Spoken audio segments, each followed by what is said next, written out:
Diplomatic immunity. Dinner tables. 2010 was when I lost my halo. Reflection of all of your insecurities. Behind closed doors, a lot of six God worshiping. Yeah. We got London on the track. This is all God's doing, man, you can't plan it. But if the devil's in the details, then I'm satanic. Devil's working overtime. Voodoo spells put on my life. So I give him the nod, meaning he'll blaspheme like putting a 6 with the guard. I give a fuck about your mob, boy. I'm the real 6 God, boy. I can put in the maximum amount of effort. I can use all my heart and my soul, you know, in my writing. But at the end of the day, I am being guided by some other power. I don't know what it is. I just went into demon mode. All right, peace, y'all. Peace. So in this video, I'm going to be talking about the artist Drake, all right, and his connections to the Kabbalah. All right, now, if you guys don't know, the Kabbalah is a Jewish practice of mysticism, all right? Now, I may lose a few people with this video because I'm aware that Drake has a lot of stands out there, all right? But hopefully after the information that I share with you guys, you won't idolatrize these artists anymore, okay? Because we all know that they get paid the big bucks, all right, to act as a messiah and lead people down the wrong path, all right? So Aubrey Drake Graham was born October 24th, 1986, all right, in Toronto, Canada. All right, his father, whose name was Dennis Graham, and his mother, whose name was Sandra Graham, all right, they were married and then got a divorce when Drake was 5 years old. Now, a lot of people don't know this, but Drake's uncle was also in the music business, okay? His uncle, Larry Graham, who had the song 1 in a Million, which did pretty good, all right? It did really good. But this is where I believe Drake got a lot of his inspiration from to become an artist, all right? Now, I want to focus on Drake's middle name, okay? Aubrey Drake Graham, okay? Now, the name Drake, okay, comes from the word Draco, all right? Now, we know a lot of rappers that reference the Draco, okay? The Draco is also named after a form of ammunition, right? But you had Draco the Ruler, okay? Soulja Boy always mentions the Draco, right? But the Draco comes from the word dragon, okay? Where it defines a large serpent, okay? Now, Draco, which was the dragon who guarded the golden fleece, okay? He was a lawgiver in Greek mythology, all right? So now, if we pay very close attention to this name, names are everything, all right? Names have a big significance in why these people are picked as well. Some would say that Drake was a industry plant, right? I wouldn't doubt that either. Because he has a large influence over the world, okay? And I'm gonna get into why this plays a major role as well, all right? Now, in 2002, Drake actually got his first shot on Nickelodeon. Okay, now we all know what Nickelodeon is about, right? With the child groomers and things of that nature. But he met an acting agent, okay, at his high school. Okay, one of his friend's father was actually an acting agent, and he was the one that got Drake the role on Nickelodeon show Degrassi. Okay, so when you have these kind of connections, like we all know that the Jewish people, they all have connections to each other, right? It's nothing but a handshake when it comes to, you know, entertainment and media, all right? This is why a lot of Jewish people in the industry shake hands, all right, to get deals done, basically, in a sense, all right? But as he was doing the show Degrassi, okay, in 2006, he recorded his first mixtape, which sold 6,000 copies, all right? And the name of that mixtape was called Room for Improvement, all right? Now, a lot of people don't know this, But the way that he met Lil Wayne was through James Prince Jr. All right. Now, James Prince Jr. actually reached out to Drake and signed him to Aspire Music Group. Okay, after he saw that Drake sold 6,000 copies on his mixtape Room for Improvement. All right.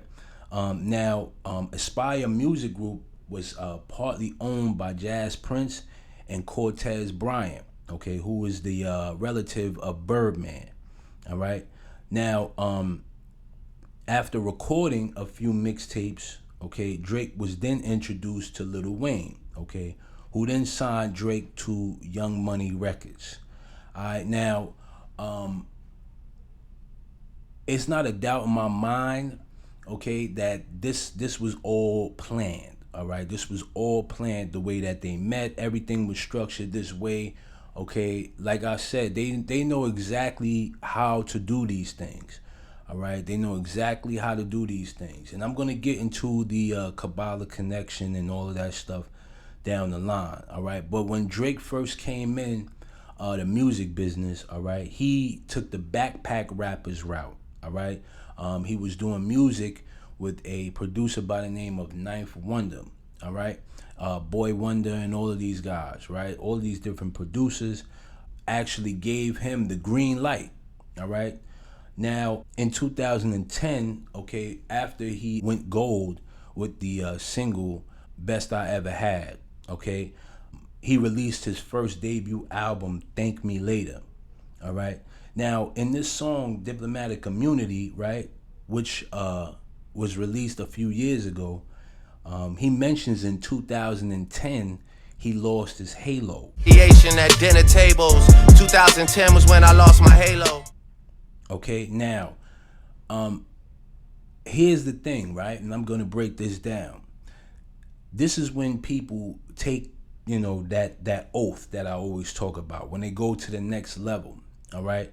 You have to understand the wordplay, okay? Because like I said before in my old videos, these people are wordsmiths. They know how to word things so the average listener wouldn't understand what they're saying. Okay, but in 2010, after his album Thank Me Later dropped, okay, you know, he went on to do big things. All right. He also had the song Light Up on this album, which had a feature by Jay-Z. Okay. Now on this song, Light Up, we focus mainly on the hook here. It says, "Who would have thought I'd be caught in this life? Let's celebrate with the toast and get lost in tonight and make it all light up." Okay, wait until the sun goes down. We're gonna make this itch light up. It's for the soldiers that see the sun at midnight. I can see it right now. G's up. All right, now I said this before to you guys that all light, okay, is not good light. All right, we all know that Lucifer is the light bearer. All right, and a lot of people that are in the occult or Freemasonry, right, they know that the light is what people are given, you know what I'm saying, as far as with enlightenment.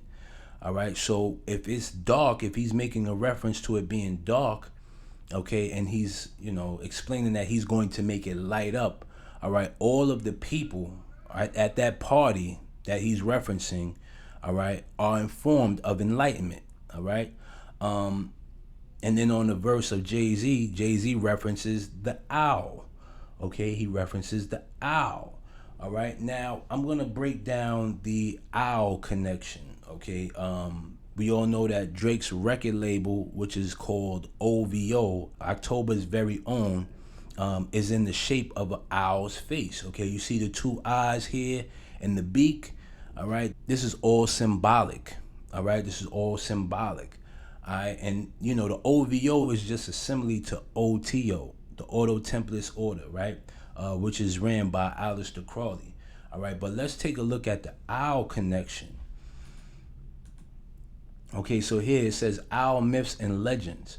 All right, it says owls and humans are connected from the dawn of history. The nighttime activity, large eyes, acute vision, and wisdom of owls were known by ancients, dating from the Sumerian tablet 2300 to 2000 BC. Lilith, the goddess of death, has talons for feet, wears a headdress of horns, and is flanked by owls. She is probably the inspiration for Athena, the Greek goddess of wisdom and warfare. The rock crevices of Athens and the Acropolis were filled with small owls, believed to be the embodiment of Athena. When the Athenians won the Battle of Marathon from Persians in 490 BC, the warrior goddess Athena assumed the shape of an owl and led them from above. Now, this is where it gets interesting, right? It says, the Romans, who appropriated many of the Greek beliefs, associated owls with Minerva, the goddess of prophecy and wisdom. Minerva's role was similar to Athena's. The prophetic qualities of owls were known. Virgil writes that the hoot of an owl foretold the death of Dido. Pliny, reports great confusion and fear in the form of an owl entered. Horace associates owls with witchcraft. Romans used representations of owls to combat the evil eye. Owl feathers and internal organs were found in magical potions and pharmaceutical remedies. For example, the ashes of an owl's feet were an antidote to snake bite, and an owl's heart placed on the breast of a sleeping woman forced her to tell all her secrets. The Ainu of northern Japan placed carved eagle owls on their houses to ward off famine and pestilence. They revered the eagle owl as a messenger of the gods or a divine ancestor. They drank a toast to the eagle owl before a hunting expedition. The screech owl warned against danger, but the barn owl and horn owl were demonic. Okay, so when we see these people referencing the owl, that goes in connection with the Bohemian Grove. All right, so this OVO thing here and all of this owl worship and stuff, they all know that this is a huge play in witchcraft. All right, get a load of what Cat Williams says about his tattoo that is an owl. My last question: the tattoo on your chin, what does that signify? Oh, it's an owl. It just means wisdom and knowledge and learning things. Right, that's dope. All right, so like I said, all of these people are in the occult. All right, all of these celebrities are in the occult. They know exactly, what they're doing. All right, and most people wouldn't know this, but this is how it goes. All right, you're not gonna get far in that business without dealing with that mess. All right, now let's get to the Kabbalah connections that Drake has. All right, and this comes from a book which is called Kabbalah and the Tarot of the Spirit. Okay, now this is a ritual that is done in the Kabbalah for all initiates. Okay, now I wouldn't advise you guys to go out there and try this mess, but I just want to explain to you that all of this stuff is connected. When we see certain things, it's all connected. All right, so here it says, a parallel to this preoccupation with the spit emerges in some rabbinic sources, where spitting during incantations marks the boundary between acceptable and unacceptable healing practices. The way in which spitting functions in these rabbinic sources as a negatively charged aspect of healing rituals perhaps points to a connection to these early Islamic discussions and to a shared ascription of meaning in regard to this deployment of bodily fluids during healing incantations. All right, I would suggest that an anxiety over sectarian boundaries is a part of this focus on spittle. In a rabbinic case, the demarcation between formative Jewish and sectarian practice, perhaps including Christianity, is part of this dismissal of spitting.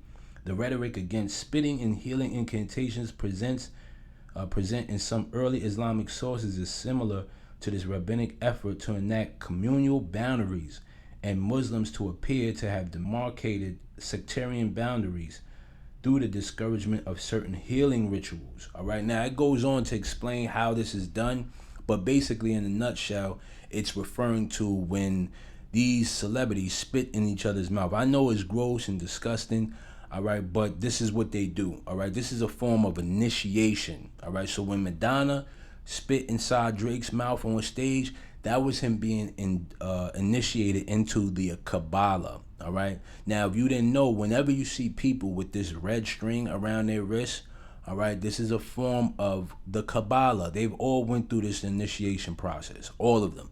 All right. Now, some people may say, "Yo, Jay, what's wrong with the Kabbalah?" You know, it's all of that stuff is connected. It's all witchcraft. You get what I'm saying? It's all witchcraft. I don't understand why people don't get it, but you know, it's all a part of the occult. Tarot cards is all connected to witchcraft. It's all of it, all of it. Fortune telling, all of it. All right. So these people know this stuff. All right, and this is why they practice it. All right. Now, I want to go focus on the sacrifices that had to be made in order to level up Drake's career. All right. Now, in 2011, right, Drake's producer, 40 Shabib, was actually hospitalized and nearly died. All right. But this info was scrubbed off the internet. Okay. I don't know why per se it was scrubbed off the internet, but you can't find this anywhere. All right. I had to do some extensive digging, all right, to find this information. But his producer, 40, okay, who suffers from MS, was actually hospitalized and nearly died. Okay. And it wouldn't doubt my mind that Drake actually had this removed from the internet. All right. So people would not know, okay, this type of stuff goes on. Okay. Because that would just open up a rabbit hole to more information. All right. But on September 20th, 2017, another offering was given, all right, by the name of Anthony Fifth Soares, okay, which Drake has declined to address. All right. Now, this guy was a part of Drake's label, OVO, okay, but the situation took place where he was gunned down in his building lobby. All right. And nobody knows what happened. All right. Nobody knows why he was gunned down, what took place. All right. But I'm sure Drake knows. I'm absolutely sure Drake knows. All right. And many people have speculated that he has something to do with the death of XXX Tentacion as well. All right. So, you know, this is what I'm going to say to you guys, right?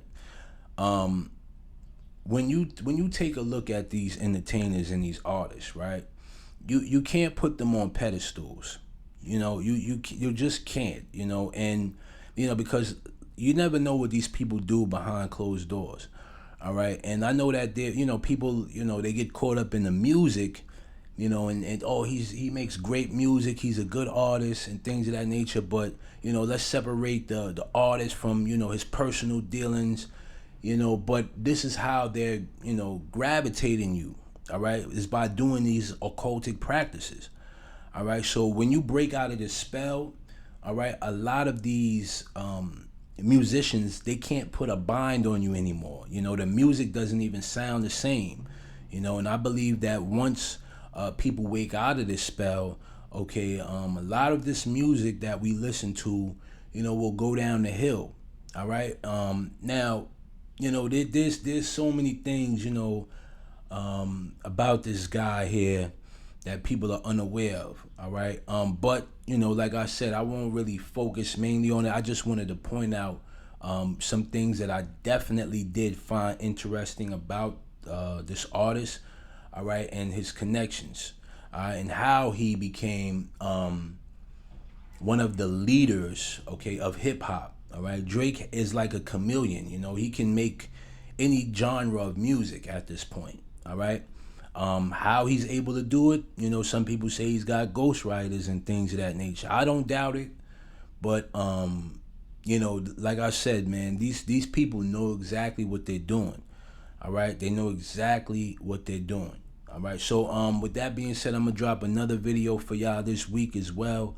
And I'm gonna, whatever you guys want me to talk about, just leave it below in the comments, and I definitely get it done. All right, peace. Hipstrumentals. I came just to do this because I just want to share some